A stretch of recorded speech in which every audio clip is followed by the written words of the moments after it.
Bwana Philippe Mpayimana mwaramutse. mwaramutse. Murakoze kutwakira ndetse no kuganira n'ikiganiro cyacu ijambo. Tudatinze, mbere y'uko mbabaza ibibazo nabateguriye, nkaba nifuje kugira introduction cyangwa se presentation yanyu ku giti cyanyu, nk'uko nabashije kuyitegura ndetse no kuyibona. Nyuma ubwo muraza kuyikorera ubugororangingo, mumbwire niba bihuje nabyo ndetse niba hari ibibura kugira ngo mumbwire mubitubwire nabyo. Ni mumbwire uko munzi, nanjye ndababwira niba ari byo, ariko ntabwo byagombye kugorana. Bwana rero Philippe Mpayimana, mufite imyaka 47, mwavutse mu 1970, muvukira mu Rwanda, mukaba muri abanyamakuru b'umwuga, mukaba muri bamwe mu batangiranye na televiziyo y'u Rwanda mu 1990. Mukaba rero munafite na diplome zinyuranye, mwaboneye muri Cameroon, mwaboneye mu Rwanda ndetse no mu Bufaransa aho mwabaga kugeza ubu. Ku bijyanye n'ubuzima bwanyu bwite rero, mukaba mwaratashye mu Rwanda bwa mbere mu 2012 niba ntibeshye, bivuze ko kuva mu 1994 mwari impunzi muba hanze y'u Rwanda. Mukaba mwarabuze rero umwe mu babyeyi banyu mu nkambi cyahoze ari muri Zaire aho mwari impunzi. Ku rwego rwa culture mukaba mwaranditse ibitabo bigera kuri 5, nkaba mbabwiye bravo cyane cyane ku bantu bifuza kuba abayobozi, ni bake mu bayobozi bandika ibitabo. Ngira ngo aya niyo makuru manini mfite kuri mwebwe. Ese haba hari ayandi ku giti cyanyu abareba mwifuza kutubwira? Nibyo rwose, ndumva byose uko munzi niko meze. Igisigaye nuko abantu nyine bamenya umuntu, ariko bakanamenya n'ibyo atekereza n'ibyo yifuriza abantu. Cyane cyane ndabamugana muvuze ibyerekeye kwandika, navuga ko ibyo ntekereza abenshi babisoma mu bitabo nagiye nandika. Igisigaye ni ukumenya noneho ibikorwa nifuriza abanyarwanda, kuko burya politike ni gushyira mu bikorwa ibitekerezo umuntu aba asanganywe. Murakoze cyane. Ikibazo rero cya mbere nifuza kubabaza, kuva mu kwezi kwa mbere muri uyu mwaka wa 2017 mwatangaje mutangariza abanyarwanda ndetse n'abayobozi bo mu Rwanda ko mwifuza kuba umukandida cyangwa se mwifuza kuba perezida wa Repubulika mu matora za mu kwezi kwa munani mu 2017. Ikibazo mfite kiroroshye, kuki mushaka kuba perezida wa Repubulika y'u Rwanda? N'igisubizo cyagombye koroha, nyine nuko igihugu cyacu gikeneye umuyobozi mushya, kikanakenera umuyobozi ufite ibitekerezo bijyanye n'igihe tugezemo. Nkaba naragize igihe gihagije cyo kubitegura, kugira ngo ijambo demokarasi bitaba intoki zidasobanutse, nyine rigire ireme, abaturage bitorera umutegetsi nyuma y'uko ubundi wari uriho arangize manda yari yarateganirije. Nubwo bamwongereje, amatora yongeye gutegurwa kugira ngo twige ibigomba guhinduka, ibigomba kuvugururwa, n'abayobozi bashyashya tugomba kwitorera. Ariko umuntu asomye programme yanyu, muravuga ko ari ukugira ngo muteze imbere demokarasi mu Rwanda.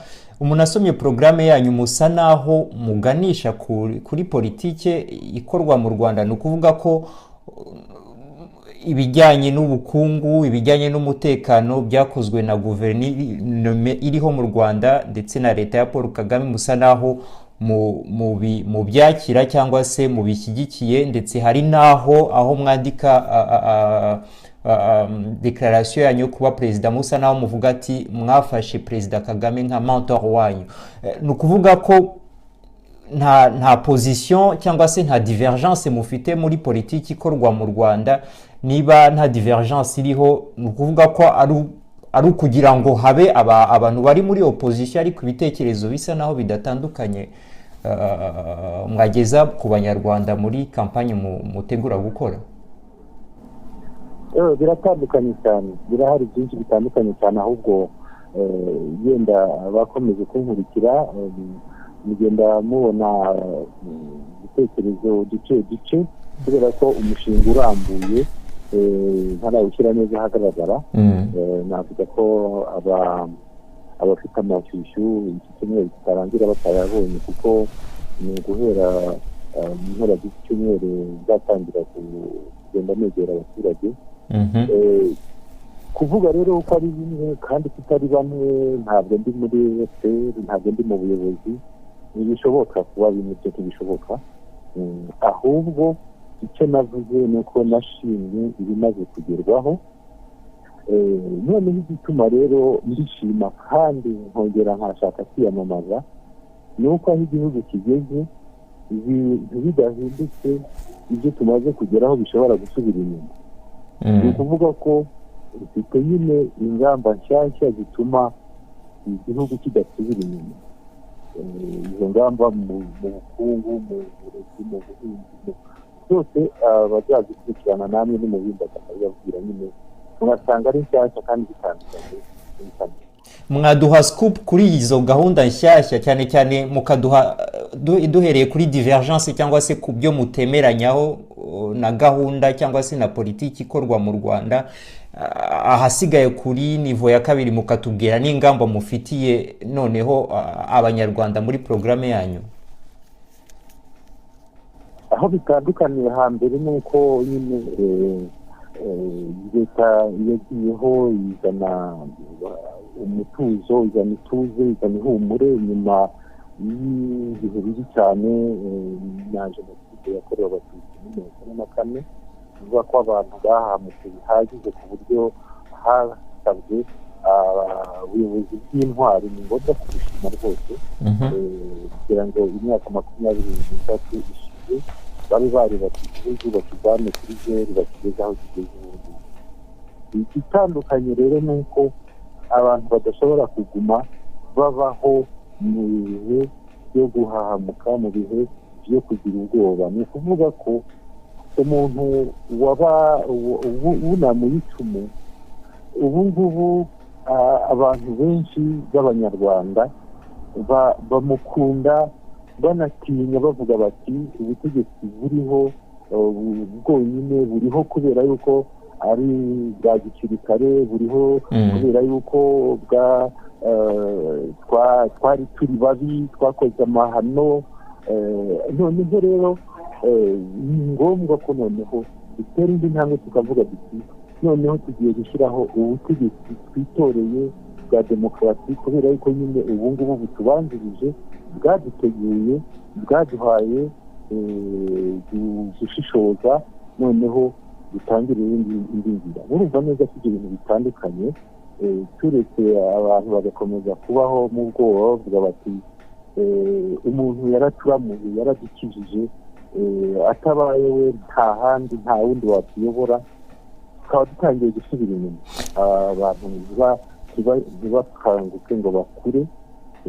Ngiye gufata urugero rw'uko umwana akura bakamuha ibere akageraho agatuka. Ni igihe rero cyo gutuka, kandi atabaye undi muyobozi ubibabwira nkanjye cyangwa se n'undi ushobora kugandisha imigabo, ariko tumubona kugeza ubu ngubu ntabwo twaba twese. Ubwo bwoba se mwifuza guca mu Rwanda, cyane cyane ubwoba abanyarwanda bafite, murabona bufite ishingiro? hari abanyarwanda bavutswe uburenganzira bwabo batotezwa, mwumva cyangwa se mutekereza ko bwaba buriho? Ni ukuvuga ko ubwo bwoba musanga bufite ishingiro abanyarwanda bafite kugeza ubu? Ubwoba ntibushingiye mu gutotezwa, ubwoba bwinshi buri mu miterere no mu mico yacu no mu mibereho yacu. Ubwoba ndetse bufite inkomoko ndende ya kure.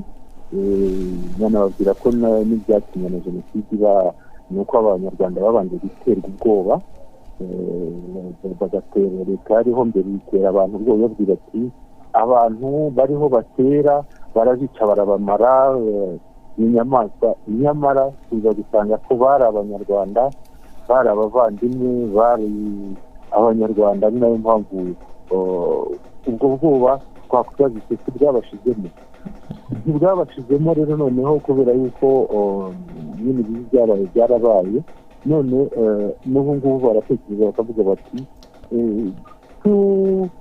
tutarebye neza ibintu byakongera bikaba, baratubwira ko ba bandi bari natwe turi babi, ibintu mbese bituma dukwiye kwiga icyo kibazo dushingiye kuri demokarasi, tukababwira tuti ubu ngubu tugiye gutangira bundi bushya, twishyireho ubutegetsi kandi tugire ijambo, kuko gukomeza kuvugirwamo n'abayobozi abaturage ntibagire ijambo nibyo bitera ibyo bwoba.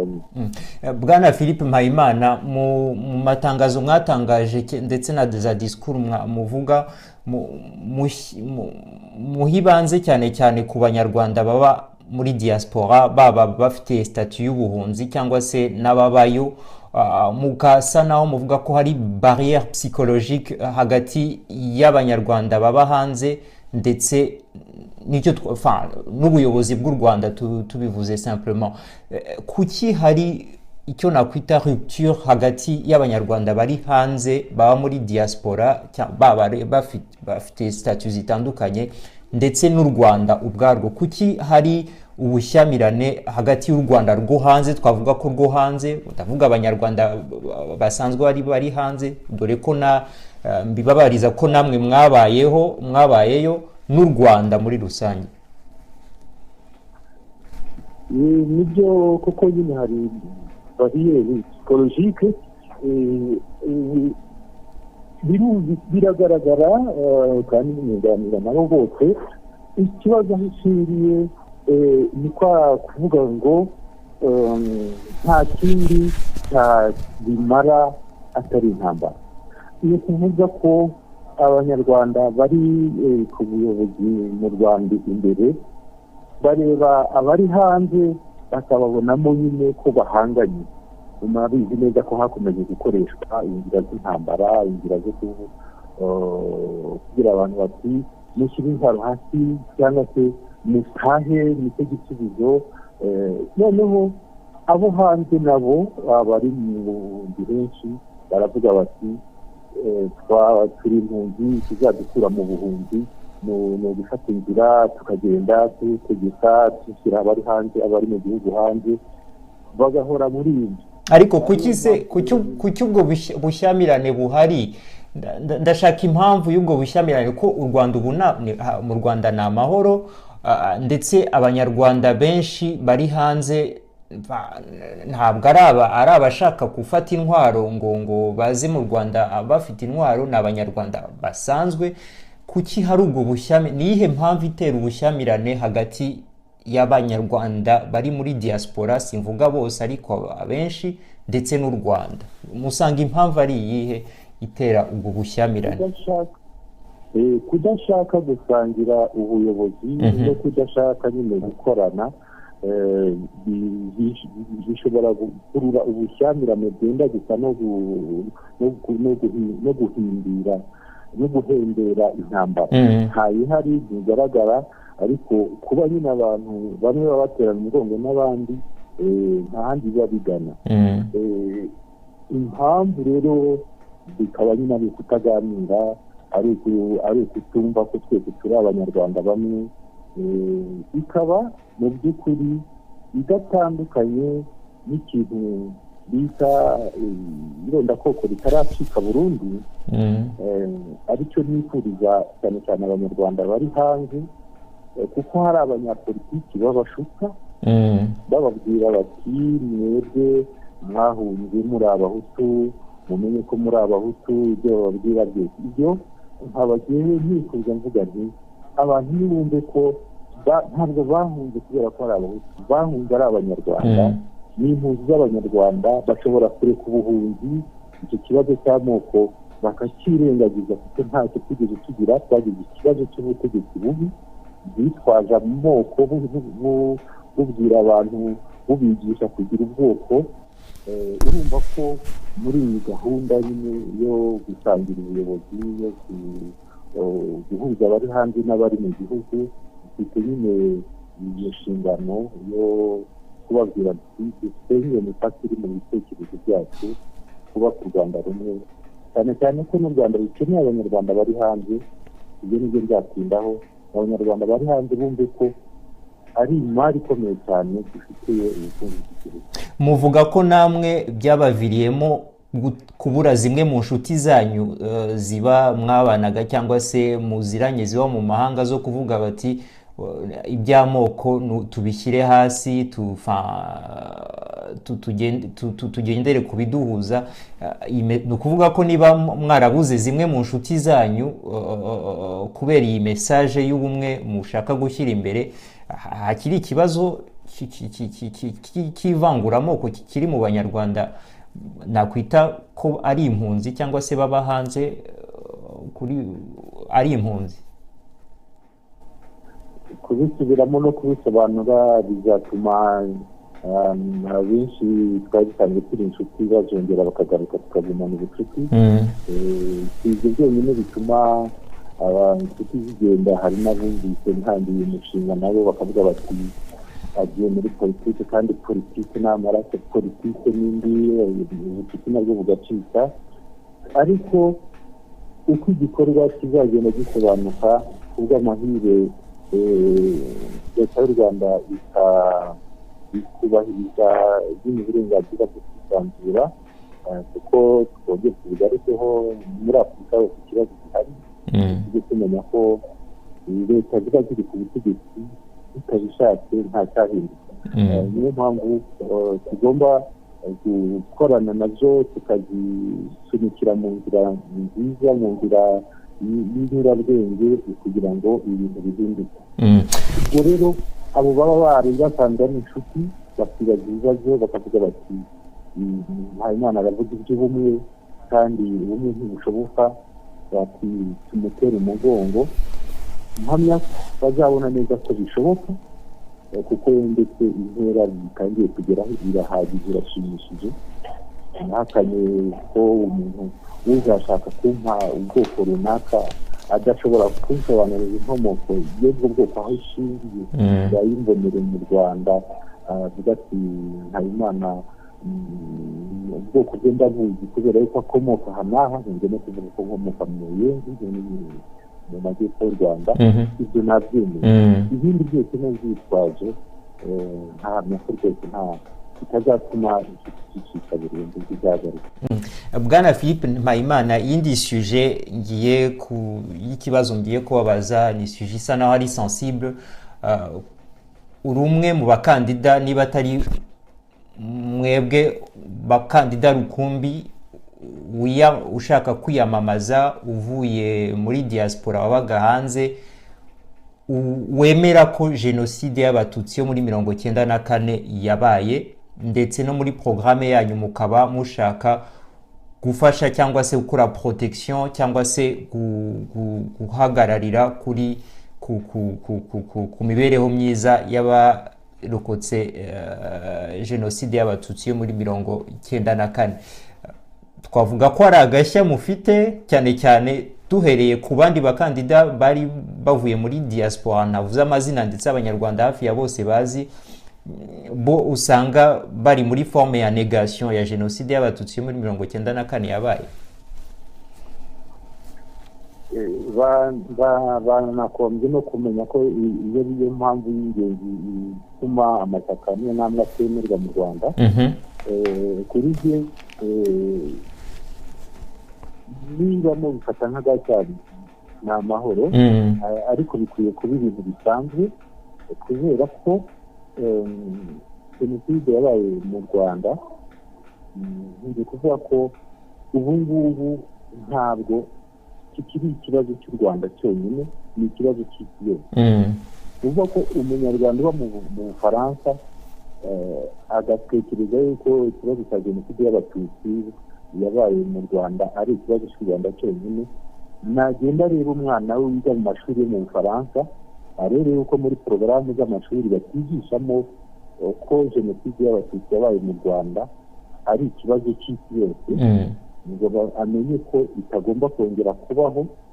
Ari nayo mpamvu ndetse no mu minsi y'Igenere leta y'Ubufaransa yashyizeho itegeko rihana umuntu upfobya jenoside.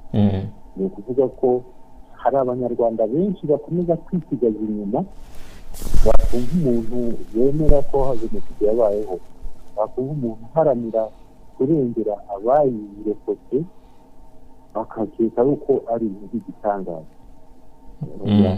Rwose rero nagize amahirwe yo kubona umwanya wo kubitekerezaho, na buri wese rero natangira bitekerezeho azasanga ko atari ibintu bikomeye, ari nayo ntambwe nifuriza abantu gutera aho bari hose. Ni mu mushinga wanjye ni ikindi ntambwe, kubera ko mpamya ko abantu benshi ari uko bataba babitekereje. Ikindi kibazo nifuza kubabaza, muri programme yanyu muravuga ko mwifuza gukora amasezerano cyangwa se icyo nakwita armistice y'abanyarwanda barwanya u Rwanda baturutse hanze bitwaje intwaro. Abo mushaka kuvuga ni bande? Abo banyarwanda ni bande, cyangwa se abo bitwaje intwaro ni bande mushaka kuvuga mwifuza gukora amasezerano nabo kugira ngo intambara ihagarare mu gihe mwamubaye perezida w'u Rwanda? Ikintu bita armistice cyangwa amasezerano y'amahoro ni ikintu cy'ikimenyetso cyerekana ko imirwano yabaga irangiye. Kuvuga ngo ni bande bishobora kugora kuberekana, ariko icyo tuzi ni uko mu mateka y'u Rwanda habayeho ingabo z'u Rwanda, dukunze kuvuga ko ingabo zatsinzwe. Ingabo zatsinzwe zikaba zimwe zaragiye zitahuka mu Rwanda zigahabwa imyanya, izindi hakaba harimo na bamwe bakinyanyagiye ku isi hose, bakibwira bavuga ngo turaho ibyo ari byo byose, umunsi umwe tuzongera kugira umutwe. Ni ukuvuga ko niyo baba n'abana babo cyangwa se bakaba hari imitwe tujya twumva ngo igenda ivuka, niba iyo mitwe ivuka hirya no hino yitwaje intwaro ari imitwe yenda yishya, aho ngaho ikibazo cyari iki. Ariko niba ari imitwe ifitanye isano no kuba harabayeho abanyarwanda barwanye barwanira impamvu zitandukanye, cyane cyane barwanira ubutegetsi, uretse ko ibyo kurwanira ubutegetsi bitakiri ngombwa kuko baretse ubutegetsi ahubwo bakajya kwica bamwe mu banyarwanda. ni ukuvuga yuko bamwe muri abo ngabo bakiyumvamo kuba ari abasirikare, bakaba ari abanyarwanda, tukaba dushaka amahoro aseshuye, dufite ubushobozi bwo kubabwira duti ngaho nimushyire yenda nimwegere ababatsinze, mwumvikane yuko intambara yarangiye, mwemere ko mwatsinzwe, n'abandi nyine bababwire bati ko mwaratsinzwe tukirwanye. Nuko nguko intambara irangiye. Ntabaciye mu ijambo Bwana Philippe, muri iyo mitwe cyangwa se muri abo muteganya gukorana amasezerano yo guhagarika ubushyamirane, FDLR irimo nayo? FDLR ntinya kuyivuga kuko ntahamya neza icyo ipfana n'ingabo zatsinzwe, ariko bigaragaye yuko bifitanye isano. Nkuba ari umutwe ukomoka ku nterahamwe, nakwemera yuko icyo ni ikibazo twashinga abantu b'abahuza bazi guhuza ibibazo, gukemura ibibazo by'intambara. Ni ukuvuga yuko abanyarwanda ndavuga turabizi ko harimo nka bamwe na bamwe mu banyarwanda bahoze, hari n'abagiye bagirwa bere n'imanza mpuzamahanga. Turabazi bamwe na bamwe mu bayoboye imirwano, bigishobora kuba ikimenyetso cyiza babiri cyangwa batatu baba bari abere ariko bari muri iyo mitwe, cyatuma tuba duti ingabo z'u Rwanda zirangije intambara zigiranye amasezerano n'abatsinze, kugira ngo hatagira umunyarwanda wese uvuga yuko azongera kwitwaza intambara arwana n'undi munyarwanda. Duhinduye suje ku bibazo nifuza kubabaza, reka mbabaze ikibazo kijyanye n'umurimo. Murifuza gushyiraho icyo mwise salaire minimum, ni ukuvuga umushahara fatizo mu Rwanda. Mwadusobanurira muri make uburyo mushaka kubishyiramo? Uwo mushahara uzaba ungana gute niba mwarawutekerejeho? Ese muratekereza ko dukurikiranye ubukungu u Rwanda bufite kugeza ubu ari politiki mushobora gushyira mu bikorwa bigashoboka? Imishinga n'ugure u Rwanda ni imishinga ishoboka. Ntabwo nzategura imishinga idashoboka, ariko ni imishinga kuyishyira mu bikorwa kwifashisha abahanga benshi basanzwe bazobereye mu mibereho y'abaturage. Ariko iyo ikigamijwe cyumvikana nta kidashoboka. Ni ukuvuga ko umushahara w'ifatizo, impamvu ugomba kujyaho ni ukugira ngo abanyarwanda bahagurukire gukora.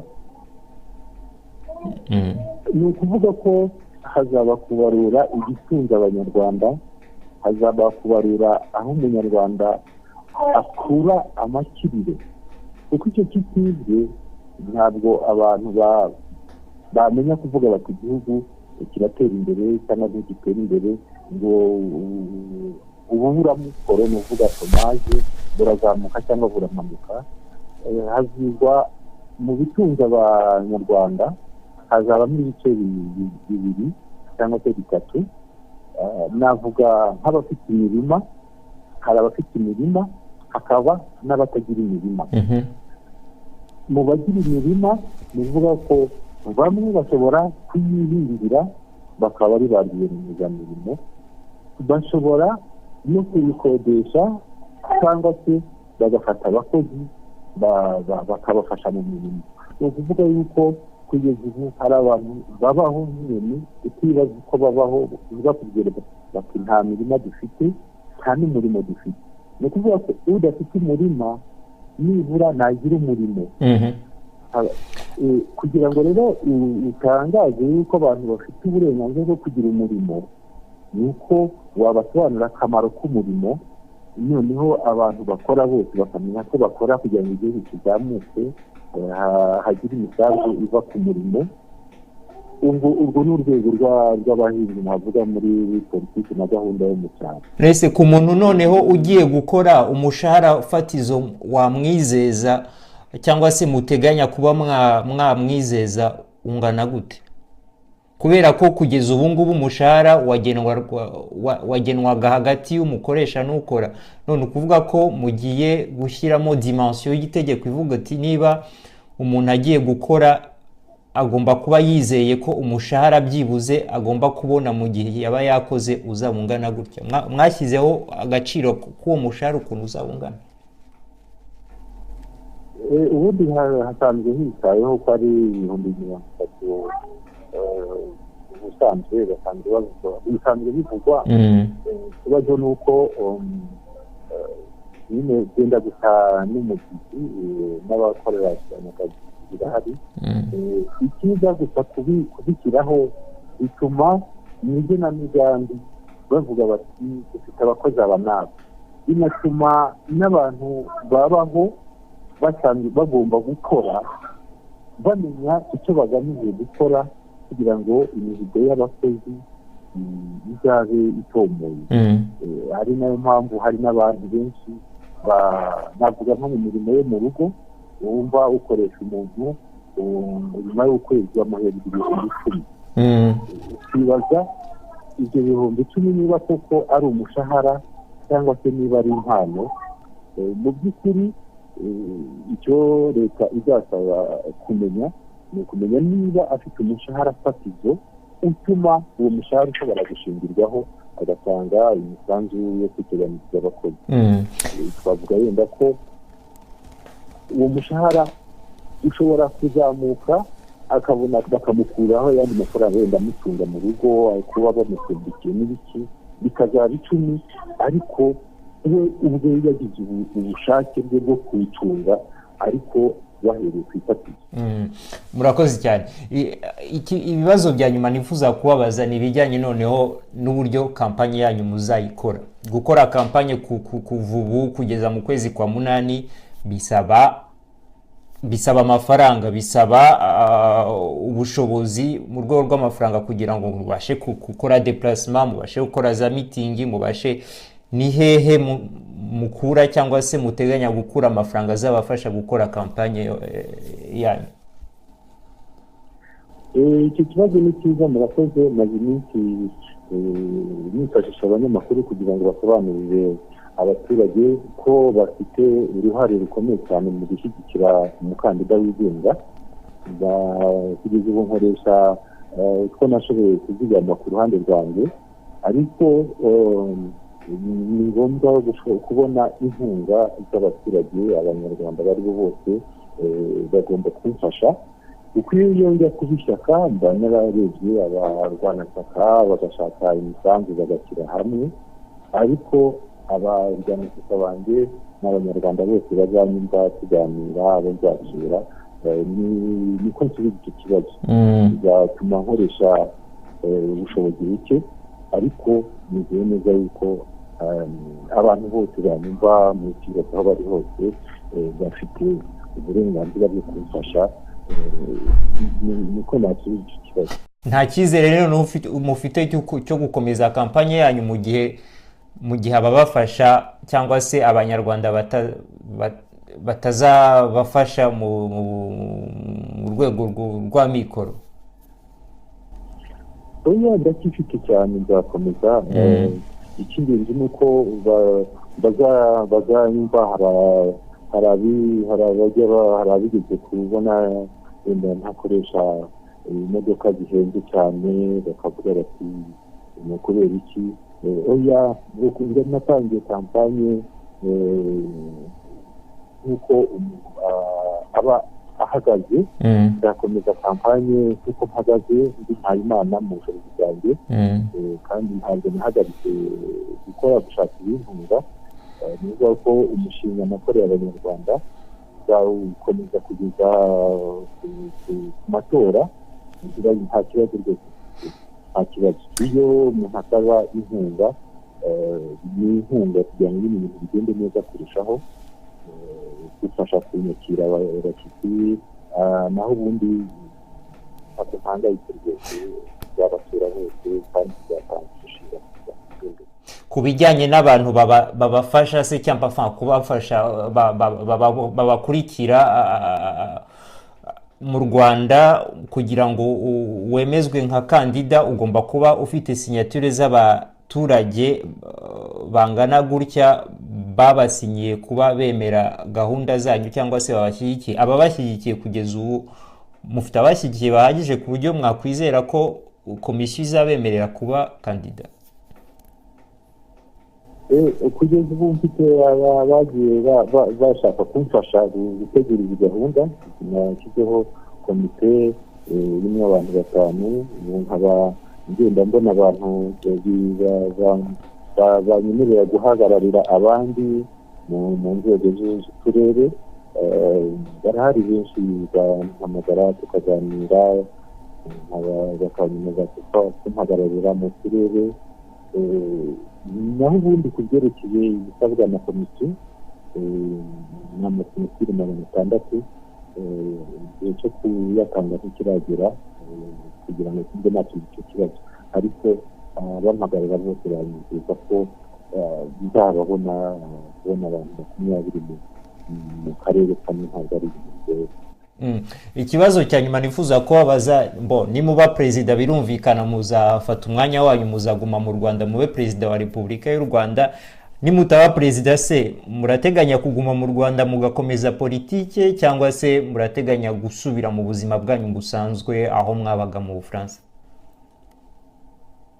nzaguma gukorera abaturage. Ikindi kandi icyo kibazo nkunze gusubiza mbabwira yuko ntazaca umubano n'Ubufaransa mu gihe nyine nifuza yuko abanyarwanda baba hanze n'abo mu gihugu baba bamwe.